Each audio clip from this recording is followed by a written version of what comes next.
ശശി തരൂർ കോൺഗ്രസ് വിട്ടേക്കും. CPM-മായി ചർച്ച നടത്തിയെന്ന് സൂചന. അമൽ തേനമ്പറമ്പുണ്ട്. അമൽ, തരൂർ CPM-ലേക്കോ? തരൂർ CPM-ലേക്ക് എന്നുള്ള സൂചനകളാണ് ഇപ്പോൾ പുറത്തേക്ക് വരുന്നത്.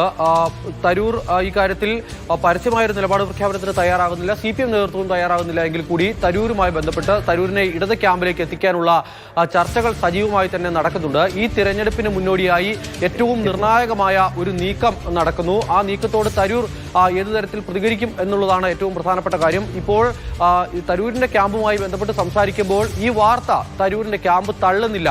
അതായത് ഇത്തരത്തിൽ ചർച്ച നടക്കുന്നുണ്ട് എന്നുള്ളൊരു കാര്യം തരൂർ ക്യാമ്പ് തള്ളുന്നില്ല. കോൺഗ്രസുമായി അകന്നു നിൽക്കുന്ന തരൂർ കഴിഞ്ഞ കുറെ കാലമായി കോൺഗ്രസ് നേതൃത്വവുമായി കടുത്ത അതിർത്തിയിലായിരുന്നു. പക്ഷേ വയനാട് നടന്ന ക്യാമ്പിലേക്കൊക്കെ എത്തുമ്പോൾ കോൺഗ്രസിന്റെ 2 ദിവസത്തെ ക്യാമ്പിൽ തരൂർ എത്തുകയും തരൂർ അവിടെ ാണ് കഴിഞ്ഞ കുറെ കാലമായി കോൺഗ്രസുമായി ഉടക്കി നിൽക്കുകയാണ് തരൂർ. ദേശീയതലത്തിൽ ഭിന്നമായ സ്വരം സ്വീകരിച്ചിട്ടുണ്ട്. BJP-യിലേക്ക് എന്നുള്ള ചർച്ചകളുണ്ടായിരുന്നു. ഇപ്പോൾ CPM എന്ന ഒരു ഓപ്ഷനിലേക്ക് തരൂർ നീങ്ങുന്നു. അതിനെ പ്രബലപ്പെടുത്തുന്ന എന്തൊക്കെ വിവരങ്ങൾ നമുക്ക് കൂട്ടിച്ചേർക്കാൻ കഴിയും? ഈ ചർച്ച ദുബായിയുമായി ബന്ധപ്പെട്ടുള്ള ചർച്ചകളുടെ വിവരങ്ങൾ, വിശദാംശങ്ങൾ എങ്ങനെയാണ് അമൽ? തരൂർ ഇന്ന് ഉച്ചയോടുകൂടി ദുബായിൽ എത്തിയിട്ടുണ്ട്. ദുബായിൽ ഒരു വ്യവസായി ഇടപെട്ടുള്ള ഒരു ചർച്ച നടക്കുന്നു എന്നുള്ളതാണ് ഇപ്പോൾ നമുക്ക് മനസ്സിലാക്കാൻ കഴിയുന്ന വിവരം. ശശി തരൂർ ക്യാമ്പുമായി ബന്ധപ്പെട്ട് നമ്മൾ സംസാരിച്ചിരുന്നു. ആ സംസാരിക്കുമ്പോൾ ഇത്തരമൊരു വാർത്ത അവർ തള്ളുന്നില്ല, ഈ വാർത്ത നിരാകരിക്കുന്നില്ല, ഈ ചർച്ച നടക്കുന്നുണ്ട് എന്നുള്ള വിവരം നിരാകരിക്കുന്നില്ല എന്നുള്ളതാണ് ക്യാമ്പിൽ നിന്നും നമുക്ക് ലഭിച്ച പ്രതികരണം എന്ന് പറയുന്നത്. അപ്പോൾ സ്വാഭാവികമായും ഇത്തരത്തിലൊരു ചർച്ച നടക്കുന്നു. തരൂരിന്റെ നീക്കം എന്താണ് എന്നുള്ളതാണ് ഏറ്റവും പ്രധാനപ്പെട്ട കാര്യം. എന്നാൽ MA ബേബിയുടെ ഈ അടക്കമുള്ള അല്ലെങ്കിൽ CPM-ന്റെ പ്രധാനപ്പെട്ട നേതാക്കളുമായി ബന്ധപ്പെട്ട് എന്തെങ്കിലും തരത്തിലുള്ള ചർച്ച നടക്കുന്നുണ്ടോ എന്നുള്ള കാര്യത്തിൽ ഒരു വ്യക്തത നൽകുന്നില്ല. ഒരു പ്രാഥമിക ഒരു തുടക്ക ചർച്ച എന്നുള്ള തരയിലാണ് ഈ ചർച്ച ആരംഭിച്ചിരിക്കുന്നതെന്നാണ് നമുക്ക് മനസ്സിലാക്കാൻ കഴിയുന്നത്.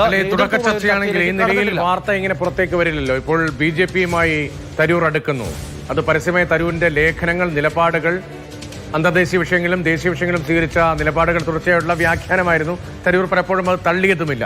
പക്ഷെ CPM-യുമായി ചർച്ച നടത്തുന്നു, ദുബായിൽ ചർച്ച നടത്തുന്നു, മുഖ്യമന്ത്രിയുമായി അടുപ്പമുള്ള ഒരു വ്യവസായി ഇടനിലയാകുന്നു എന്ന വാർത്ത വരുമ്പോൾ അതിന് കുറെ കൂടി ക്ലാരിറ്റി ആവശ്യമായി വരുന്നുണ്ടല്ലോ. കാരണം സാധാരണ നിലയിൽ പ്രതീക്ഷിക്കാത്ത തരത്തിലുള്ളൊരു വാർത്തയാണല്ലോ ഇപ്പോൾ ഡെവലപ്പ് ചെയ്യുന്നത്. അമൽ, അപ്രതീക്ഷിതമായ വാർത്ത തന്നെയാണ്. ഇന്ന് ഒരു 11-12 മണി മുതൽ അഭ്യൂഹമായി നിന്നിരുന്ന ഒരു വിഷയമാണ്. ആ വിഷയത്തിൽ നമ്മൾ ഇത്തരം ഒരു വാർത്ത നൽകാൻ കാരണമെന്ന് പറയുന്നത് തരൂർ ക്യാമ്പിൽ സംസാരിച്ചപ്പോൾ അവിടെ നിന്നും ലഭിച്ച പ്രതികരണം മൂലമാണ്. കാരണം ഞങ്ങൾ ഈ വാർത്ത തള്ളുന്നില്ല എന്നവർ ഉറപ്പിച്ചു പറയുകയാണ്. ഈ വാർത്ത ഞങ്ങൾ നിരാകരിക്കുന്നില്ല എന്നുള്ളതായിരുന്നു പ്രതികരണം. അപ്പോൾ സ്വാഭാവികമായും തരൂരിന്റെ ഭാഗത്തു നിന്നും കടുത്ത ഈ തരൂർ കഴിഞ്ഞ ദിവസം കൊച്ചിയിൽ രാഹുൽ ഗാന്ധി പങ്കെടുത്ത പരിപാടി ഉണ്ടായിരുന്നു. ആ പരിപാടിയിൽ തരൂരിന് നേരിട്ട അവഗണനയുണ്ട്. ആ അവഗണനയുടെ വിവരം പുറത്തു വന്നതും തരൂർ ക്യാമ്പിൽ നിന്ന് തന്നെയാണ്. നിങ്ങളുടെ ഇത്തരം ഒരു വിഷയം നിങ്ങളുടെ ശ്രദ്ധയിൽപ്പെട്ടില്ലേ എന്നുള്ള ഒരു ചോദ്യം ഉയർന്നത് തരൂരിന്റെ ക്യാമ്പിൽ നിന്ന് തന്നെയാണ്. അങ്ങനെയാണ് നമ്മളെന്ന ആ വാർത്ത കൊടുത്തത്. അപ്പോൾ സ്വാഭാവികമായും അന്നു മുതൽ തന്നെ തരൂർ ഏതെങ്കിലും തരത്തിൽ ഇത്തരം ഒരു തരൂർ ക്യാമ്പുമായി ബന്ധപ്പെട്ട അത്തരം ചില വിവരങ്ങൾ വരികയാണ്. വളരെ വളരെ പ്രധാനപ്പെട്ട കേരള രാഷ്ട്രീയത്തിൽ വലിയ ഇളക്കങ്ങൾ ഉണ്ടാക്കാൻ സാധ്യതയുള്ള ശശി തരൂരുമായി ബന്ധപ്പെട്ട വാർത്തയുടെ ചില സൂചനകൾ പുറത്തേക്ക് വരികയാണ്. CPM-യുമായി ചർച്ച നടത്തി എന്ന തരത്തിലുള്ള സൂചനയാണ് വരുന്നത്.